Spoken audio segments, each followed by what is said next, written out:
Bonjour à toutes et à tous, bienvenue à l'émission Analyse de Bruxelles Corner Magazine. Je suis Daria Soysal, présentatrice de l'émission, et notre invité du jour est Monsieur Michael de Wiston, qui est un chercheur français au Centre Russie Nouveaux États indépendants de l'IFRI. Il a travaillé pour l'ambassade de France au Kazakhstan. Bonjour monsieur, pouvez-vous vous présenter pour nos spectateurs?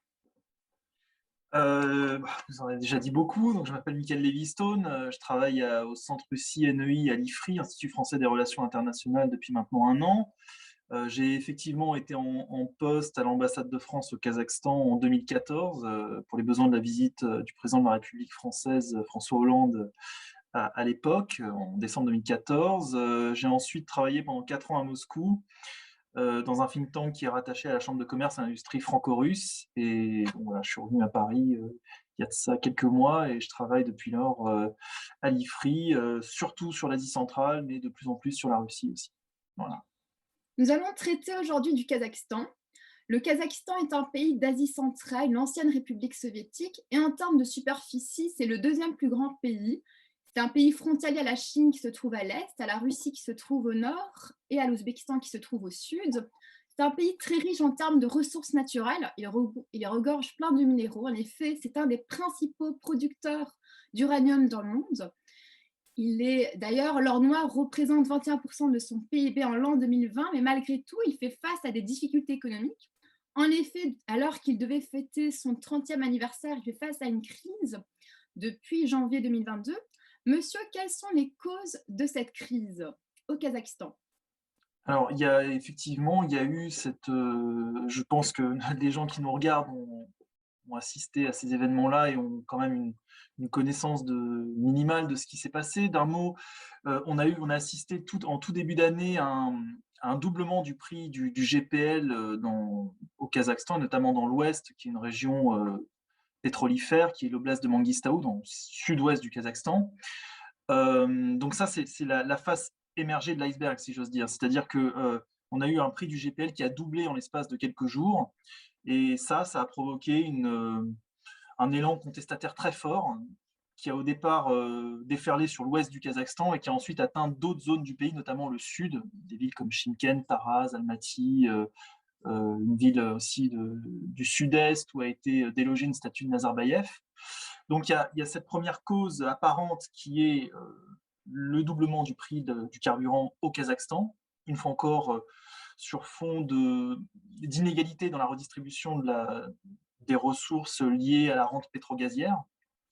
Et puis vous avez une cause qui est moins apparente, qui a été révélée par la suite, qui a trait à une lutte pour le pouvoir en fait à la tête de l'État. Le Kazakhstan, c'est un pays assez atypique parce que depuis 2019, il avait deux présidents en fait. Vous aviez Kassim-Jomart Tokayev qui était le président de la République officielle, qui est voilà, formellement le président du Kazakhstan, et vous aviez l'ancien président de la République, Nursultan Nazarbayev, qui a été chef de l'État depuis l'indépendance en 91, mais qui était déjà aux affaires en 89 parce qu'il avait été nommé premier secrétaire du comité central du Parti communiste de l'Union soviétique en République du Kazakhstan. Et donc ce monsieur était là depuis 30 ans aux affaires au Kazakhstan. Il est parti de lui-même, il a démissionné contre toute attente en mars 2019 de la République du Kazakhstan, de la présidence de la République. Et en même temps, il n'a pas tout à fait démissionné.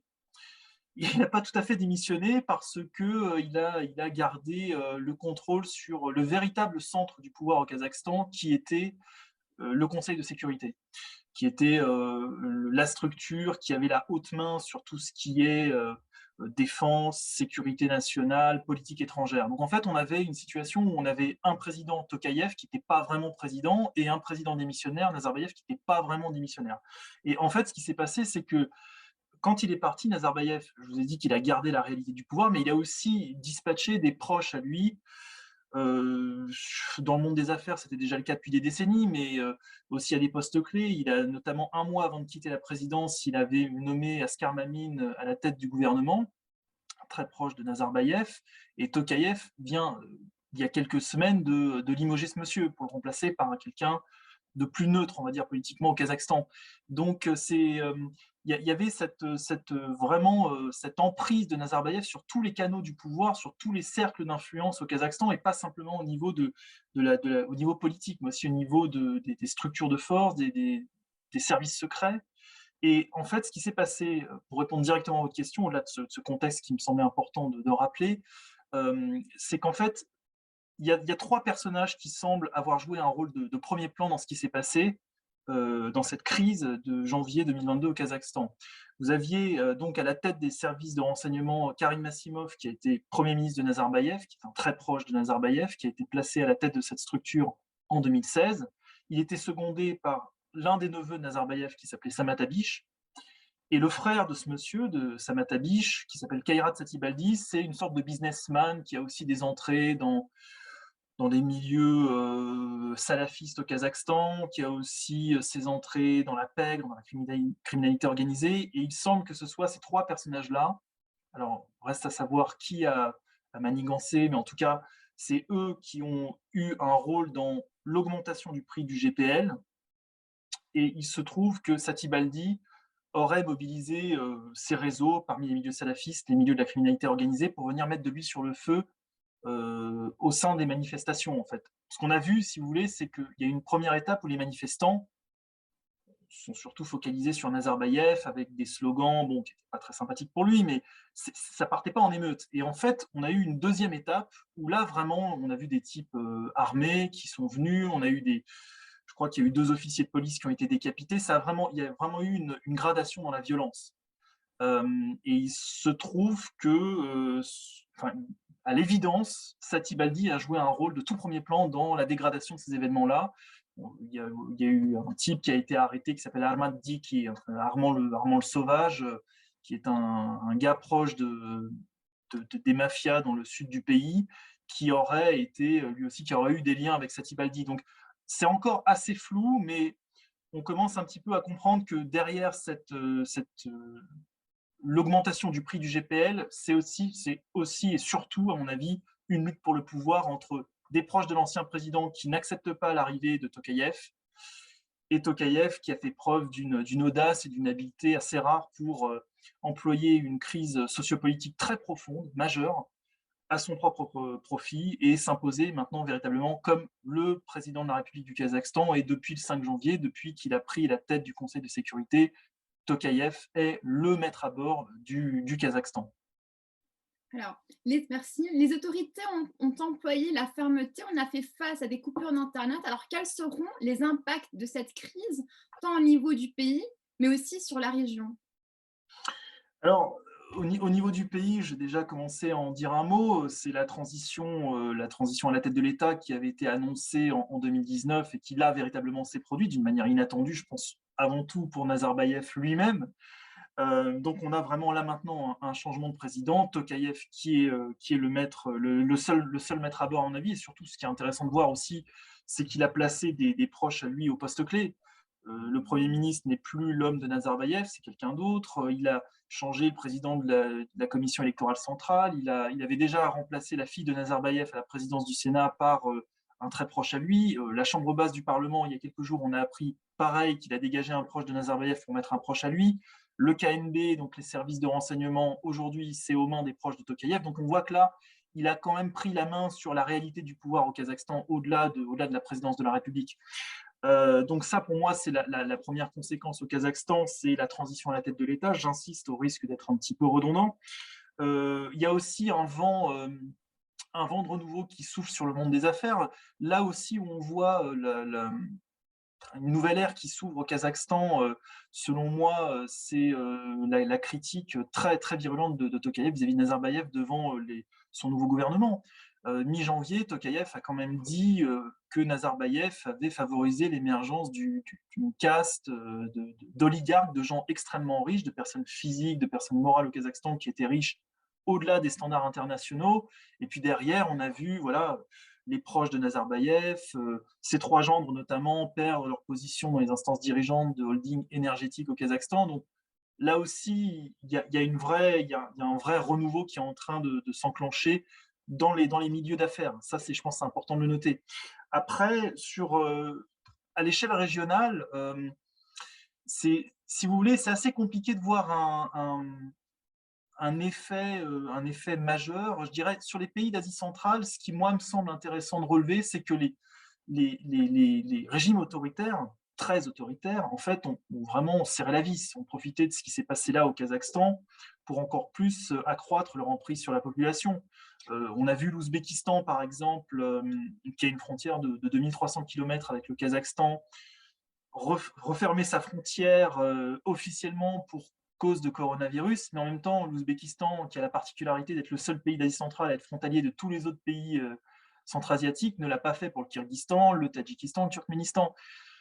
Donc bon, voilà, moi l'interprétation que j'en fais, c'est qu'il y a quand même une crainte d'un effet de contamination de la crise kazakhstanaise chez les pays alentours, et là, en l'occurrence en Ouzbékistan. Il y a aussi des liens profonds entre les Karakalpaks, qui sont donc une ethnie, qui ont une région, on va dire, une région autonome au sein de l'Ouzbékistan, qui ont depuis longtemps des velléités indépendantistes, et ça effraie quand même les autorités de Tachkent. Et il y a eu des arrestations qui ont été faites dans la République de cette région qui s'appelle Noukous. On va mentionner qu'il y a aussi, le Kazakhstan accueille une diaspora Karakalpak, je crois que c'est 60 000 personnes. Donc il y a des liens assez étroits en fait entre une partie de l'Ouzbékistan qui est un petit peu, voilà, on va dire séparatiste dans l'âme, et le sud du Kazakhstan. Sur le Turkménistan, alors là c'est encore mieux, bon, c'est le régime, la dictature la plus féroce et la plus brutale d'Asie centrale, et l'un des pays les plus fermés au monde. Le Turkménistan, lui, ils ont aussi une frontière, une courte frontière avec le Kazakhstan sur le nord-ouest. Ils ont pris très au sérieux ce qui s'est passé au Kazakhstan. Eux, ce qu'ils ont fait, c'est ils ont annoncé un verrouillage de leur cyberespace. Je ne sais pas, il n'était pas déjà réputé pour être très ouvert à l'origine, mais en tout cas, c'est ce qui a été annoncé par le président Berdimuhamedov. Et le ministère turkménistanais de la Sécurité nationale a envoyé carrément chez des particuliers, notamment à Marie et les BAP, voilà, des personnes dépositaires de l'autorité publique, expliquer en gros qu'il fallait faire passer le message aux parents expatriés, et notamment ceux qui étaient dans des pays où il y avait des manifestations, qu'il fallait mieux se garder de ne pas y participer. Bon, je veux dire, le Turkménistan, on a même vu des policiers arrêter des passants pour inspecter leur téléphone portable. Donc là, c'est quand même c'est particulier. Sur le Tadjikistan, ce qui me semble intéressant, alors moi j'ai eu très peu d'infos sur le Tadjikistan. C'est un pays sur lequel c'est très difficile d'avoir de la matière brute.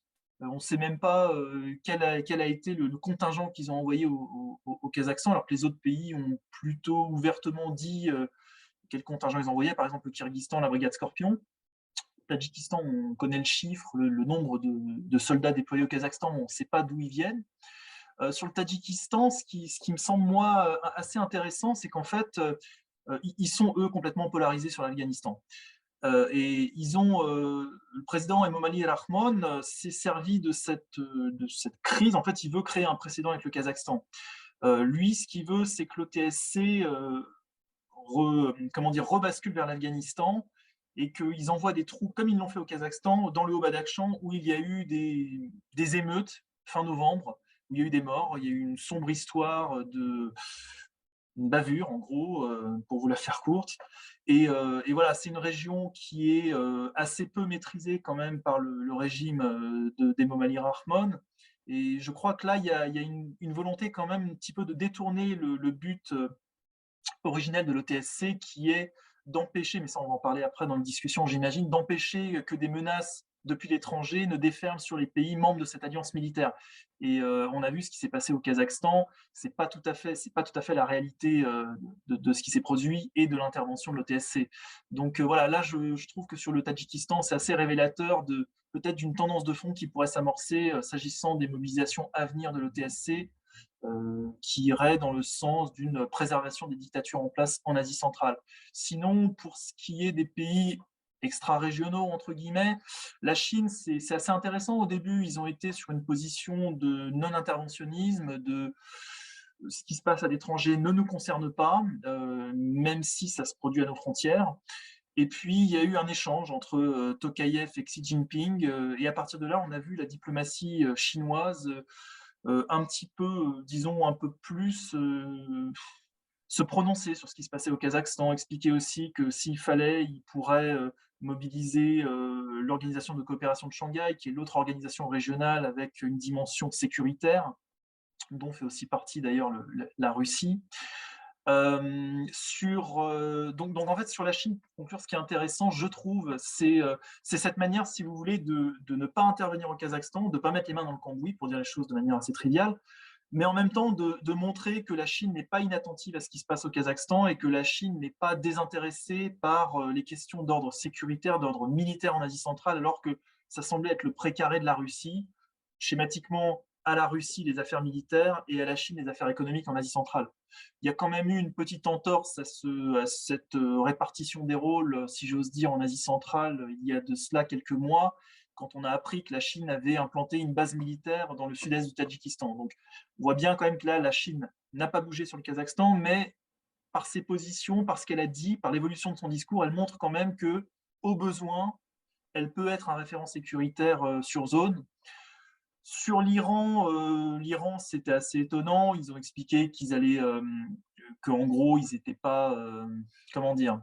Là, c'est assez compliqué avec l'Iran. Ils ont pas voulu, ils étaient sur un alignement des positions avec la Russie et la Chine au Kazakhstan. Ils voulaient pas de changement de régime. Et en même temps, je me souviens plus de ce qu'il avait dit, le gars. Donc voilà, c'est bon, la magie du direct. Mais en tout cas, ce qui est intéressant sur l'Iran, c'est qu'ils n'ont pas bougé au Kazakhstan, mais ils avaient besoin d'être vraiment totalement raccord avec la Russie et la Chine, parce qu'ils ont besoin d'avoir ces deux puissances-là de leur côté pour les négociations sur le nucléaire avec les Occidentaux. C'est quand même un énorme dossier pour eux. Et comme ils viennent d'intégrer l'OCS, l'Organisation de coopération de Shanghai, il y a de ça quelques mois, ils ont aussi besoin voilà, d'être bien avec tout le monde. Mais c'est un pays qui a des relations intéressantes avec le Kazakhstan. Ils ont eu des accords dans le domaine pétrolier, des accords de swap au début des années 2000 jusqu'en 2010, je crois. Donc l'Iran n'était pas inattentif non plus à ce qui se passait au Kazakhstan. Et sur la Turquie, alors eux, ils ont eu une position critique assez virulente de ce qui se passait. Ils ont qualifié l'intervention de l'OTSC au Kazakhstan d'occupation. Donc c'est quand même assez violent. C'est l'un des conseillers du président Erdogan qui a tenu ce discours-là. Il a été plus loin, il a expliqué que lui, il pensait que l'OTSC, c'était une forme, un nouveau joug qui était établi sur le Kazakhstan 30 ans après la chute de l'URSS et la fin de la domination soviétique sur ce pays-là. Donc ça a été quand même très très loin rhétoriquement parlant. C'est en fait ce que ça révèle, c'est quand même une lutte d'influence entre Russes et Turcs en Asie centrale dans l'ensemble, mais spécifiquement là sur le Kazakhstan, où comment dire, la Turquie avait livré des matériels militaires en fin d'année dernière, où il y a eu une mise à l'essai de véhicules blindés aussi en milieu d'année dernière au Kazakhstan, des véhicules produits, fabriqués par les Turcs. Donc, il y avait un article qui était sorti chez Le Monde, ici en France, au plus fort de la crise kazakhstanaise, qui évoquait ce rapprochement stratégique opéré par le Kazakhstan en faveur de la Turquie. Il n'est pas tombé au bon moment, mais ce qu'il révélait sur le fond était juste, c'est-à-dire que le Kazakhstan est toujours dans cette logique de multiplier les partenariats, et là, en l'occurrence, c'était d'un point de vue militaire. Je pense quand même que pour la Turquie, cette opération de l'OTSC, avec la main de la Russie principalement, il faut bien se le dire, sonne quand même comme un désaveu, quoi. Je veux dire, là, je pense que la Turquie est rappelée à une dure réalité pour elle, qui est que malgré ses liens ethniques, culturels, religieux avec toute l'Asie centrale, excepté avec le Tadjikistan, qui lui appartient plus à l'ère d'influence de l'Iran, linguistiquement en tout cas. Voilà, c'est le gendarme, entre guillemets, de la région. Au jour d'aujourd'hui, ça reste quand même Moscou, quoi, largement. Donc voilà, c'est un petit peu ma vision de comment la crise a été perçue dans la région. Désolé pour le petit oubli sur l'Iran. Pas de souci. Alors, le gouvernement, dès le début, a défendu la thèse d'une manipulation externe. En effet, l'ambassadeur kazakhstanais en France, Jean Galiev, a dit qu'il y a une opération antiterroriste en cours. D'ailleurs, il pointe que parmi les émeutiers, on retrouve des ressortissants étrangers et des citoyens des pays voisins. Le président Tokayev insiste sur l'implication de terroristes. Qu'en est-il de cette menace?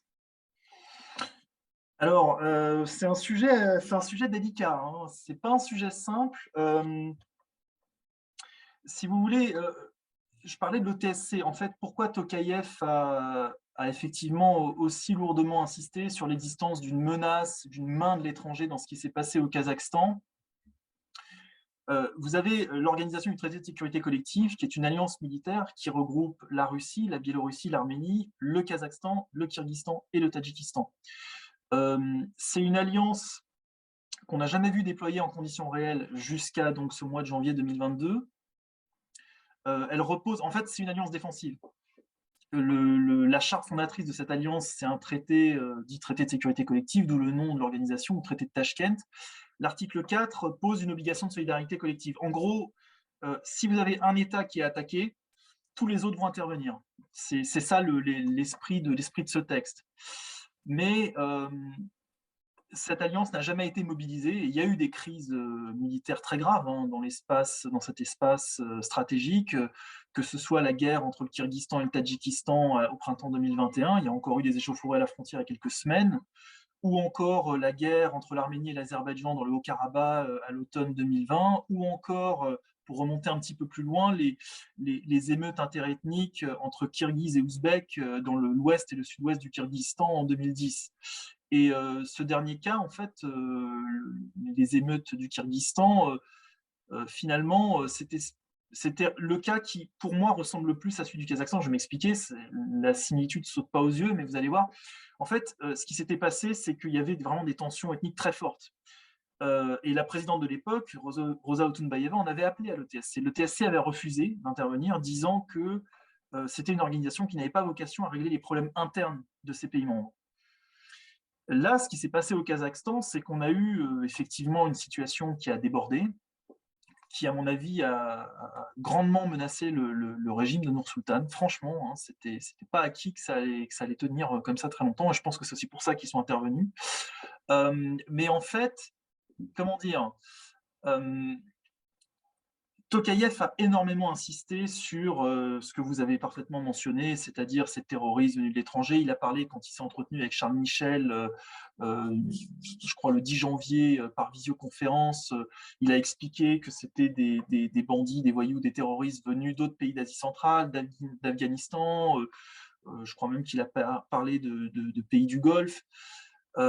C'était, si vous voulez, pour rentrer dans les clous de l'OTSC, de dire que là, il y a une menace qui vient de l'étranger, qu'on est attaqué depuis l'étranger, et qu'il y a un risque de déstabilisation du régime, de l'ordre constitutionnel établi au Kazakhstan depuis l'étranger. Alors, est-ce qu'il y a franchement, c'est très compliqué d'être affirmatif. Bon, l'ambassadeur Galiev était sur la ligne de Tokayev. Écoutez, il est dans son rôle, hein. C'est l'ambassadeur du Kazakhstan, il défend la position du chef de l'État du Kazakhstan. Moi, moi, je suis chercheur, c'est pas mon rôle. Très sincèrement, c'est difficile de voir en fait. Vraiment, j'arrive pas moi à accréditer cette thèse-là. Après, il y a toujours pas eu de preuve qui a été apportée par les autorités kazakhstanaises, hein. Sincèrement, là, la crise est quand même maintenant résolue, en tout cas pour l'instant. Il y a toujours des manifestations dans l'ouest du Kazakhstan qui laissent quand même entendre que Tokayev est attendu au tournant sur des réformes systémiques. Est-ce qu'il va pouvoir les mener? Ça, c'est un débat. Moi, je ne sais pas. Je pense que ça va être très compliqué, mais pour autant, je pense qu'il a une pression sociale très forte sur les épaules. Après, il faut quand même dire une chose, c'est, une fois encore, je reviens à Kairat Satibaldi, c'est-à-dire que ce gars-là a des entrées dans les pays du Golfe. Ce gars-là a des entrées dans les milieux extrémistes, islamistes. Si ce gars-là a pu faire, comme j'ai pu le lire ici et là, ici ou là, faire sortir des gens de prison pour venir un peu mettre de l'huile sur le feu pendant les manifestations, si ce gars-là a pu impatrier des gens depuis l'étranger, est-ce que c'est une menace de l'étranger? Est-ce que ça rentre vraiment pleinement sous le coup de l'article 4 du traité de Tachkent quand vous êtes invité par des gens très proches d'un régime, même si ce régime est, bon, comme je vous l'ai dit, bicéphale, quoi, avec voilà, deux lignes directrices, deux centres, deux cercles de pouvoir. Ça, franchement, c'est un autre sujet, mais sur la menace, sur la réalité, si vous voulez, de l'extranéité de la menace qui a pesé sur le Kazakhstan pendant la crise, les émeutes de janvier 2022, franchement, c'est très compliqué d'être très catégorique. Peut-être d'un mot, si vous m'autorisez, sur l'état de la menace terroriste au Kazakhstan. Moi, je voudrais quand même dire un petit mot sur ce pays-là d'un point de vue sécuritaire, parce que ça a été un pays qui, pendant très longtemps, a échappé à cette vague de violence. On a eu des attentats terroristes massifs, notamment en Ouzbékistan, à l'époque de Karimov. On a eu des prises d'otages de la part du mouvement islamique d'Ouzbékistan à Batken au Kyrgyzstan. On a eu il y avait eu le Tadjikistan central aussi qui servait un petit peu de centre de transbordement pour les équipements et pour les djihadistes depuis le nord de l'Asie centrale vers l'Afghanistan au début des années 2000. Le Kazakhstan, c'était un pays qui faisait figure vraiment de havre de paix en Asie centrale. C'est un pays qui semblait en tout cas échapper à cette vague de violence, à ces attentats. Et puis, on a quand même vu ces dernières années des événements qui se sont produits. En fait, ce qui s'est passé en 2011, les autorités kazakhstanaises, Nursultan Nazarbayev a fait adopter une loi qui interdisait, euh, comment dire, l'apparition de salles de prière dans des lieux publics. Vous savez qu'au Kyrgyzstan, au Parlement, le Jogorku Kenesh, vous avez une salle de prière. Bon, ça, au Kazakhstan, ça n'existe pas. Et Nazarbayev a veillé vraiment à ce qu'il y ait une séparation entre guillemets, si vous passez l'expression, l'Église et l'État. Et à partir de cette loi, on a vu il y a un groupe terroriste qui s'est créé, qui s'appelle le Jund al-Khalifat, qui a déclaré le djihad aux autorités kazakhstanaises et qui a fait des attentats. Il y a eu, je sais plus, il y a eu des attentats dans l'ouest, il y a eu une attaque à la bombe à Tirao, et dans le sud, des fusillades dans la ville de Taras, qui a aussi été l'un des épicentres de la crise que l'on a vue en janvier dernier. Si vous voulez, c'est un pays qui aujourd'hui est ciblé par des groupes terroristes. Alors, le Jund al-Khalifat aujourd'hui a prêté allégeance à l'État islamique, province du Khorasan en Afghanistan. Ils sont logés dans le nord de l'Afghanistan, comme tout un tas de groupes djihadistes centra-asiatiques qui attendent leur heure. Donc voilà, il faut quand même avoir à l'esprit que le Kazakhstan, c'est un pays qui a connu des attaques sérieuses. Il y a eu aussi des attaques à Aktoubé, des attaques à Almaty durant l'été 2016. C'est un pays où il se passe aussi quelque chose sur le plan sécuritaire. Alors, donc, en fait, je veux mentionner ce point-là une fois encore. C'est pas pour dire, si vous voulez, qu'il n'y a pas eu du tout de terrorisme pendant la crise de janvier 2022, c'est pas le propos. Mais qu'il y ait eu 20 000 terroristes qui sont arrivés depuis l'étranger au Kazakhstan pour mettre le bazar, ça me semble beaucoup, ça me semble gros. Et une fois encore, vu le chiffre qui est avancé, c'est étonnant qu'il n'y ait pas eu encore à ce jour de preuves. Voilà. L'Organisation du traité de sécurité collective ont envoyé une force collective de maintien de paix. Alors, dans ces conditions, doit-on s'attendre à un réalignement international du Kazakhstan sur la Russie, surtout qu'il y a une forte minorité russe au Kazakhstan? Alors, c'est un peu la question. C'est un petit peu la question. On a vu, si vous voulez, là, Tokayev, il a fait 2 voyages hors de ses frontières, les 2 premiers voyages depuis la fin de cette crise. Ça a été à Pékin, je crois que c'était pour les besoins de l'ouverture des Jeux Olympiques d'hiver, mais il s'est quand même entretenu avec Xi Jinping. Et puis, cette semaine, à Moscou et après à Kazan. Est-ce qu'il va y avoir un réalignement du Kazakhstan sur la Russie? Moi, je serais assez prudent sur ce sujet-là. Si vous voulez, il a été à Pékin, il a été à Moscou, il a envoyé son ministre des Affaires étrangères à Bruxelles pour s'entretenir avec les représentants des institutions communautaires. Je pense qu'en fait, tout ça montre qu'il est plus que jamais dans une politique multivectorielle, dans une perduration de sa politique multivectorielle. Donc, c'est cette ligne de politique étrangère qui a été arrêtée à l'époque où il était ministre des Affaires étrangères de Nazarbayev au milieu des années 90 au Kazakhstan, pour multiplier les partenariats internationaux et éviter de se retrouver en gros enfermé dans une relation de stricte dépendance vis-à-vis de la Russie et de la Chine, dont il est, je crois que vous l'aviez dit en introduction, le seul pays d'Asie centrale à être frontalier sur Terre. Alors, pour autant, ce qui est intéressant sur la visite qu'il vient d'effectuer en Russie, on aura noté qu'il était beaucoup plus proche physiquement de Vladimir Poutine qu'Emmanuel Macron quelques jours auparavant. Il y a quand même eu des accords qui ont été conclus, notamment dans le domaine de la coopération pour le nucléaire civil. C'est quand même un serpent de mer parce que depuis des mois, les Russes, Rosatom, essayent de décrocher un projet pour la construction d'une centrale nucléaire au Kazakhstan. Alors, c'est un sujet très sensible au Kazakhstan parce que c'est un pays qui a été martyrisé durant l'Union soviétique notamment sous Staline, le centre du Kazakhstan a concentré tout un tas d'essais nucléaires et bon, ça a laissé forcément des séquelles terribles. Et donc aujourd'hui, de voir que le Kazakhstan pourrait construire, enfin, que les Russes essaient de vendre leur première centrale nucléaire aux Kazakhs, ça manque pas de saveur, quoi, si vous voulez. Donc c'est un sujet sensible pour Tokayev. En même temps, cet accord a été conclu. Donc je pense que ça peut être le prélude à une coopération nucléaire beaucoup plus poussée entre les deux pays. Donc pour répondre à votre question, là, il pourrait y avoir quand même une avancée sur un dossier où il y avait un blocage du côté du Kazakhstan. Moi, il y a d'autres éléments qui seraient intéressants à suivre, notamment l'attitude du Kazakhstan vis-à-vis de la Crimée. Les autorités kazakhstanaises se sont jusqu'à présent refusées à reconnaître la réintégration de la Crimée au sein de la Fédération de Russie. Je ne sais pas, est-ce que là, il va y avoir un changement officiel du discours du Kazakhstan? Ça sera intéressant à voir. Et puis, peut-être aussi l'attitude du Kazakhstan vis-à-vis de l'Union économique eurasiatique. Donc, c'est cette organisation régionale, économique, pilotée par la Russie, dont l'idée au départ avait été soumise par Nursultan Nazarbayev au milieu des années 90, qui regroupe aujourd'hui la Russie, la Biélorussie, le Kazakhstan, depuis peu aussi le Kirghizistan et l'Arménie. Voilà, le Kazakhstan a toujours fait très attention à ce que cette union économique eurasiatique reste quelque chose de strictement économique. Est-ce qu'ils avaient intérêt de l'intégrer? Il y a beaucoup de gens au pays qui pensent que non. Moi, je vois pas non plus l'intérêt qu'ils avaient à intégrer l'union économique eurasiatique, mais ça, c'est un autre débat. En tout cas, ils ont toujours fait attention à ce que ça ne serve pas des intérêts de domination politique du Kremlin. Je vais prendre un exemple.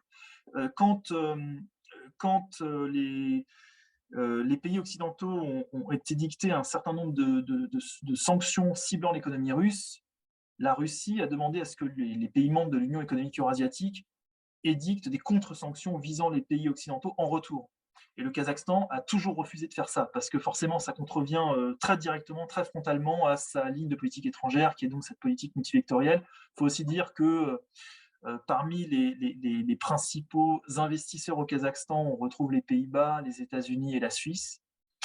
Que le premier partenaire commercial du Kazakhstan, c'est pas la Russie, c'est pas la Chine, contrairement à d'autres pays, par exemple le Turkménistan ou le Tadjikistan, le Kirghizistan, mais bien l'Union européenne. Donc on voit bien que là, il y a des intérêts qui convergent pas tout à fait d'un point de vue économique, et qu'une fois encore, ce pays-là est dans une vision de sa souveraineté qui ne va pas forcément strictement dans les intérêts du Kremlin. Donc voilà, réalignement vis-à-vis de la Russie, franchement, je sais pas. En tout cas, il peut y avoir des avancées sur des sujets, des avancées sectorielles, on va dire. Alors, pour finir, la crise kazakhstanaise peut-elle faire tache d'huile en Asie centrale? Alors, j'avais en partie un petit peu répondu à cette question dans nos échanges précédents. Disons, franchement, en fait, on aurait pu croire que ça aurait un effet roboratif sur les oppositions centra-asiatiques. On a vu plusieurs partis d'opposition comment dire, faire une déclaration conjointe pendant les émeutes au Kazakhstan, bon, évidemment condamnant ce qui se passait au Kazakhstan, dénonçant la dictature Nazarbayev, et puis appelant aussi à l'introduction de réformes vers plus de pluralisme, de libéralisme dans le domaine politique, d'intégrer des membres de la société civile, des membres de l'opposition dans le jeu politique dans ce pays-là. Bon, on voit bien en creux que c'était un message qui avait vocation à s'appliquer à tous les pays d'Asie centrale. Il faut bien voir quand même que les oppositions en Asie centrale, elles sont laminées. Je veux dire, franchement, quand on regarde la réalité politique de cette région, à part le Kirghizistan qui est longtemps passé pour un îlot démocratique dans cette région complètement cernée par des dictatures, et encore, il faudra nuancer parce que depuis 1 an et demi, l'arrivée au pouvoir du nationaliste Japarov, c'est vraiment en train de se resserrer aussi à Bichkek.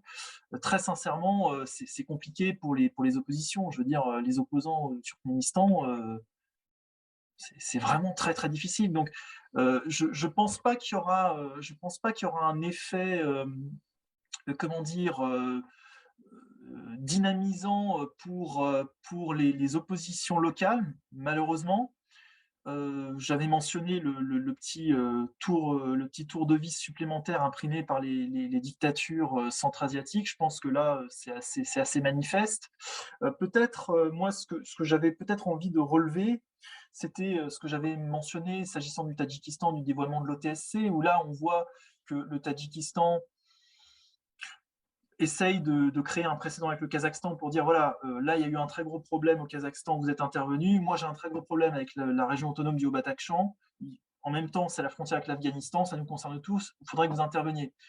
Le danger en fait, enfin le danger entre guillemets, le risque à l'issue de cette crise kazakhstanaise, c'est de voir que l'OTSC passerait d'une organisation militaire purement défensive, avec une vision très restrictive de son champ d'intervention, comme je vous l'ai dit, à une organisation qui serait plus une organisation de préservation des équilibres politiques en place, en clair, des dictatures ad vitam aeternam. Donc ça, ce serait quand même un petit peu gênant, d'autant on avait vu des manifestations au Kyrgyzstan au lendemain de l'adoption par le Parlement du déploiement du contingent kyrgyzstanais vers le Kazakhstan, voilà, de personnes qui s'étaient mobilisées pour dénoncer derrière l'OTSC la main de la Russie comme une forme d'oppression vis-à-vis des élans populaires centra-asiatiques. Donc ça peut être quand même un petit peu dangereux pour la Russie dans cette région, pour les équipes au pouvoir, à mon avis. Et puis peut-être ce qui pourrait être ce ne serait pas la tache d'huile de la crise kazakhstanaise, mais la tache d'huile de la diarchie kazakhstanaise. On a vu donc cette présidence bicéphale, Nazarbayev, Tokayev, pendant 3 ans, de 2019 à ce début d'année 2022. Et là, on a appris cette nuit que le président de la République du Turkménistan, Gurbanguly Berdimuhamedov, qui est au pouvoir depuis, je crois, depuis fin 2006, donc le Turkménistan, en un mot, c'est un pays très particulier. Vous avez un président de la République qui est aussi de facto le chef du gouvernement, qui n'a pas de Premier ministre, mais qui a des vice-premiers ministres, et qui est aussi depuis 1 an le président du Sénat. Voilà, donc ce monsieur a absolument tous les pouvoirs, il écrase complètement la vie politique et il est plutôt jeune. Il semblerait qu'il ait des petits problèmes de santé depuis un petit moment. En tout cas, il a annoncé il y a quelques heures qu'il n'allait pas briguer un nouveau mandat présidentiel et qu'il semblerait, de ce que j'en ai vu, que d'ici mi-mars, il y ait des élections présidentielles anticipées au Turkménistan. Et pourquoi je vous raconte cette histoire-là? Parce qu'à l'évidence, son fils Serdar Berdimuhamedov, qui a déjà tout un tas de fonctions très importantes dans ce pays-là, va être le nouveau chef de l'État à Ashgabad.